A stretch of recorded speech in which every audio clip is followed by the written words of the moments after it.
সম্মানিত করার জন্য ফ্যামিলি কার্ড দিবেন নারীদের হাতে। আপনি এক হাতে ফ্যামিলি কার্ড, আরেক হাতে আমার মায়ের গায়ে হাত, এই দুইটা আমরা দেখতে চাই না। আমরা যখন 5 তারিখ পেয়ে গেলাম তখন আমরা উচ্ছ্বাস করি নাই, মিছিল করি নাই, স্লোগান তুলি নাই, আমরা সেজদায় পড়েছি আল্লাহর দরবারে শুকরিয়া আদায় করার জন্য। আপনি গাছের পোস্টার, লাইট পোস্টের পোস্টার, দেয়ালের পোস্টার, সুতোয় টানানো পোস্টার আপনি ছিঁড়তে পারবেন, কিন্তু জনগণের হৃদয়ে ভালোবাসার যে পোস্টার লেগে গিয়েছে সেই পোস্টার আপনারা ছিঁড়তে পারবেন না।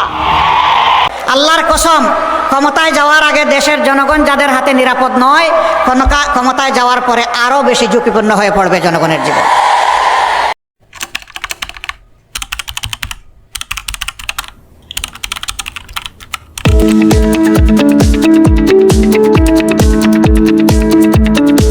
Subscribe now. নারীদেরকে সম্মানিত করার জন্য ফ্যামিলি কার্ড দিবেন নারীদের হাতে। আপনি এক হাতে ফ্যামিলি কার্ড, আরেক হাতে আমার মায়ের গায়ে হাত, এই দুইটা আমরা দেখতে চাই না। মারা মিছিল করে আপনাদের কারো কাছে ফ্যামিলি কার্ড চায় না। এই মারা ইজ্জতের সাথে বাঁচতে চায়। আগে আমার মায়ের ইজ্জতের কথা বলুন, রাখেন আপনার ফ্যামিলি কার্ড। আমার মায়ের ইজ্জতের বিনিময়ে কখনো এই ফ্যামিলি কার্ড হতে পারে না। সম্মানিত ভাই বোনেরা, যুবক যুবতীরা, আমার বাড়িতে এবং কার বাড়িতে মিছিল নিয়ে গিয়ে বলে নাই আমাদেরকে বেকার ভাতা দিন। আমরা তাদের হাতে বেকার ভাতা তুলে দিয়ে তাদেরকে অপমানিত করতে চাই না। আমরা চাই তাদের প্রত্যেকের হাতে হালাল রুজি করার জন্য মর্যাদার কাজ তুলে দিতে চাই। আমাদের যুবকরা যুবতীরা গর্ব করে বলবে, আমি বাংলাদেশ, এটি আমার প্রিয় বাংলাদেশ। এই বাংলাদেশকে দিতে চাই, নিতে চাই না। হ্যাঁ, রাষ্ট্রের যা দেওয়ার তা রাষ্ট্র দিতে বাধ্য থাকবে, কিন্তু সেটা মর্যাদার সাথে ইনশাআল্লাহ। আমরা সেই শিক্ষা, সেই দক্ষতা, সেই প্রশিক্ষণ, সেই কাজ ইনশাআল্লাহ যুব সমাজের হাতে তুলে দেব। আমাদের অভিজ্ঞতা আছে, মীর কাসিম আলীরা আমাদেরকে দেখিয়ে গেছেন এই কাজ কিভাবে করতে হয়। আপনি গাছের পোস্টার, লাইট পোস্টের পোস্টার, দেয়ালের পোস্টার, সুতোয় টানানো পোস্টার আপনি ছিঁড়তে পারবেন, কিন্তু জনগণের হৃদয়ে ভালোবাসার যে পোস্টার লেগে গিয়েছে সেই পোস্টার আপনারা ছিঁড়তে পারবেন না। 15.5 বছরের চরম নির্যাতিত একটা দল, যেই দলের 11 জন সিনিয়র নেতাকে 1-2 করে খুন করা হয়েছে ঠান্ডা মাথায়, যে দলের অফিসগুলা সারা সময়টা জুড়ে বন্ধ ছিল, এমনকি এই নোয়াখালীতে ওই কঠিন সময়ে 15 সালে আমি একবার এসেছিলাম।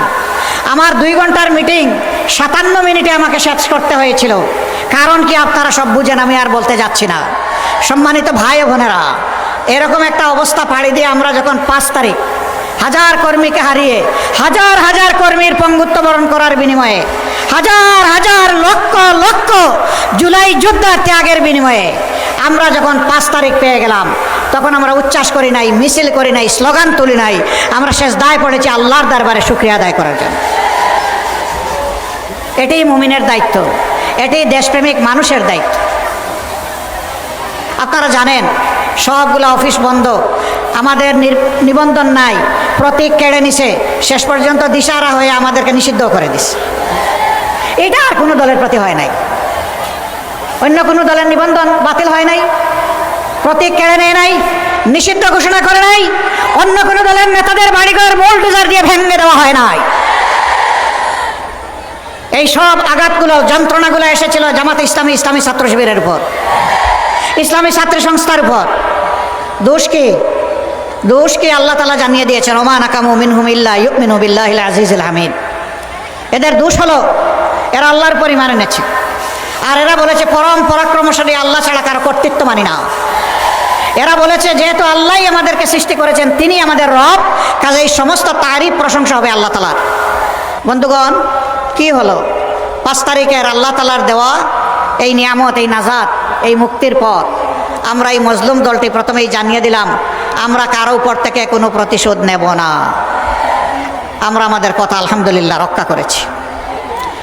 আমরা আর্থিকভাবে দারুণ ক্ষতিগ্রস্ত হয়েছি, কিন্তু আমরা আমাদের সমস্ত সহকর্মী শুভাকাঙ্ক্ষীদেরকে অনুরোধ করেছি যে আপনার টাকা চুরি করে নিয়ে গেছে, ওর সম্পদের দিকেও আপনি হাত বাড়াবেন না। আমরা চাঁদাবাজি করি নাই, আপনারা সাক্ষী।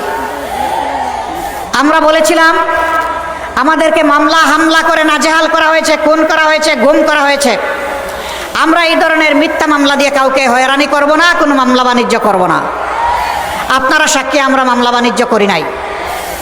আমরা কি কথা আপনাদের সাথে দেশবাসীর কাছে যে ওয়াদা করেছিলাম তা রাখতে পেরেছি? আলহামদুলিল্লাহ। আমাদের সহকর্মীরা দেশকে ভালোবাসে, এই জন্যই কোনো মানুষের ক্ষতি তাদের দ্বারা হয় নাই, আগামীতেও হবে না ইনশাআল্লাহ। কিন্তু আফসোস, আমরা অনেকেই মজলুম ছিলাম, শুধু জামাতে ইসলামী না, জাতীয়তাবাদী দল, আলিম উলামা, অন্যান্য দল যারাই সরকারের বিপক্ষে ছিলেন তারাই মজলুম হয়েছে। কাউকে খুন করা হয়েছে, কাউকে গুম করা হয়েছে, কাউকে আয়নাঘরে ঢুকে দেওয়া হয়েছে, কারো ব্যবসা প্রতিষ্ঠান লুটপাট করা হয়েছে, কাউকে মামলা দিয়ে দফায় দফায় জেলে পাঠানো হয়েছে। আমরা আশা করেছিলাম যেমনটা দেশকে ভালোবাসে আমরা দায়িত্ব নিয়েছি, আমরা পাহারা দেওয়া শুরু করেছিলাম বিভিন্ন ধর্মীয় প্রতিষ্ঠান, যে সমস্ত ঝুঁকিপূর্ণ স্থাপনা, সরকারি স্থাপনা, মানুষের বাড়িঘর, সবাই মিলে আমরা এই কাজটা করব দেশকে ভালোবাসি। কেউ কেউ করতে পারেন না, এটা তাদের ব্যাপার। যারা দেশকে ভালোবাসার প্রমাণ দিতে পেরেছেন, ইনশাআল্লাহ আগামী তাদের হাতে যদি দেশ আসে তাহলে ভালোবাসার একটা দেশ তৈরি করা সম্ভব। কিন্তু যারা ধৈর্য ধরতে পারেন নাই, বিভিন্ন অপকর্মে জড়িয়ে পড়েছেন, আল্লাহর কসম, ক্ষমতায় যাওয়ার আগে দেশের জনগণ যাদের হাতে নিরাপদ নয়, ক্ষমতায় যাওয়ার পরে আরও বেশি ঝুঁকিপূর্ণ হয়ে পড়বে জনগণের জীবন। মানুষ বুঝতে পেরেছে, তাই সারা বাংলায় এখন বাঁধ ভাঙ্গা জোয়ার শুরু হয়েছে ন্যায় এবং ইনসাফের পক্ষে। শুধু নোয়াখালী না, আপনারা মনে করতে পারেন এটা বোধহয় শুধু নোয়াখালীতে, না, সারা বাংলায় জনগণ দেখতে পাচ্ছে, আমরা যেখানে যাচ্ছি সেখানে মানুষের ভালোবাসা দেখতে পাচ্ছি।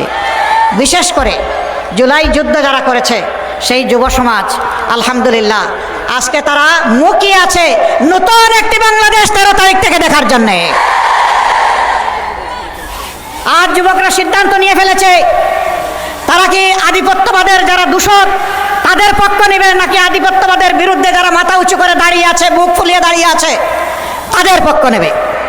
তারা সিদ্ধান্ত নিয়ে ফেলেছে। তারা বুঝতে পেরেছে জুলাইয়ের যে চেতনা, যে আকাঙ্ক্ষা, এটা কাদের দ্বারা বাস্তবায়ন হবে তারা বুঝতে পেরেছে। তাদের বুঝ একদম স্পষ্ট। মায়েরা বুঝতে পেরেছেন, বোনেরা, মেয়েরা বুঝতে পেরেছেন তাদের জীবন, ইজ্জত, সম্পদ কার কাছে নিরাপদ। এই জন্য তারাও সিদ্ধান্ত নিয়ে ফেলেছেন। একজন যুবতী বোন পোশাকে আশাকে তার মতো, তাকে সাংবাদিক বন্ধু জিজ্ঞেস করেছে, আপনি আগামীর ক্ষমতায় কাকে বাংলাদেশে দেখতে চান? আমরা ক্ষমতা বলি না, আমরা অন্য কিছু বলি, কিন্তু সাংবাদিক তার মতো প্রশ্ন করেছেন। তিনি বলেছেন, আগামীর ক্ষমতায় আমরা জামাতকে দেখতে চাই। বলছে, জামাত আসলে তো আপনি এই পোশাক পরতে পারবেন না। বলে যে পরবো না। এরপরে যখন বলেছে, হ্যাঁ, যুবকদের একজন আইডল এসেছে, আমরা তাকে অভিনন্দন জানাই, ডাকসুর বিপি সাদেক কায়েম। ওই দেখেন, বলছিলাম না যে যুবকরা সিদ্ধান্ত নিয়ে ফেলেছে, সেই ডাকটু থেকে সিদ্ধান্ত নেওয়া শুরু হয়েছে, আর জকসুতে গিয়ে আপাতত থেমেছে। এবং সারা বাংলাদেশে একই চিত্র হবে ইনশাআল্লাহ। যা হয়েছে 5টি ছাত্র সংসদ নির্বাচনে, আল্লাহর মেহেরবানিতে তাই হবে আগামী 12 তারিখে ইনশাআল্লাহ। প্রিয় দেশবাসী, এরপরে বোনটিকে জিজ্ঞেস করা হয়েছে, জামাতের কোন কাজ আপনার ভালো লাগে? বলে যে সারা জামাতটাই আমার ভালো লাগে। কেন আপনি জামাতকে সমর্থন করেন? বলে যে আমি বিশ্বাস করি জামাত আসলেই দেশটা ঠিক হবে। এত বড় প্রত্যাশা, আমাদেরকে এইভাবে সম্মানিত করা, আমরা মাদেরকে, বোনদেরকে, জায়াদেরকে আমরা কথা দিচ্ছি, আল্লাহ তাআলা যদি আমাদের হাতেই দেশ সেবার দায়িত্ব আপনাদের ভোটের মাধ্যমে, ভালোবাসার মাধ্যমে তুলে দেন, আমরা ইনশাআল্লাহ আমাদের সকল যোগ্যতা উজাড় করে আমরা আপনাদের আস্থার প্রতিদান দেব ইনশাআল্লাহ। আমাদের মায়েরা ঘরে, চলাচলে এবং কর্মস্থলে এই 3 জায়গায় শতভাগ নিরাপত্তা এবং সম্মান সেদিন উপভোগ করবেন ইনশাআল্লাহ। আমরা বদ্ধপরিকর। যুবক বন্ধুরা, আমরা তোমাদের হাতে বেকার ভাতা তুলে দিতে চাই না। তোমরা কি বেকার ভাতা চাও? তোমরা দেশ গড়তে চাও? তৈরি হয়ে যাও, এই দেশ তোমাদের হাতে তুলে দেবো ইনশাআল্লাহ। 11 দলের প্রার্থীদের মধ্যে ম্যাক্সিমামের বয়স হচ্ছে 45-এর নিচে। এটা কি বার্তা দিচ্ছে জাতিকে? বার্তা দিচ্ছে আগামীর বাংলাদেশ যুব সমাজের বাংলাদেশ।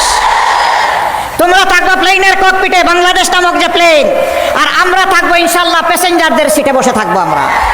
সেই প্লেনটি চালিয়ে জাতিকে নিয়ে তোমরা সামনের দিকে উড়াল দিবা, এগিয়ে যাবা, জান দিবা তোমরা। আমরা সেই হাতগুলা তোমাদের গড়ে দিতে চাই, বেকারের হাত নয়, দেশ গড়ার কারিগরের হাত ইনশাআল্লাহ। আমরা সেই হাত গড়ে দিয়ে তোমাদেরকে সম্মানিত করতে চাই, আমরা সম্মানিত হতে চাই। সেদিন প্রত্যেকটা যুবক যুবতী বলবে আমি বাংলাদেশ, আমাকে দেখে নাও বাংলাদেশটা কেমন। আমরা সেই দেশ গড়তে চাই। আপনারা সবাই প্রস্তুত? যুবকরা প্রস্তুত? আচ্ছা, যুবক কারা আছেন একটু হাত তুলেন দেখি। মাশাআল্লাহ, আমি সহ সবাই যুবক, আমি সহ সবাই যুবক।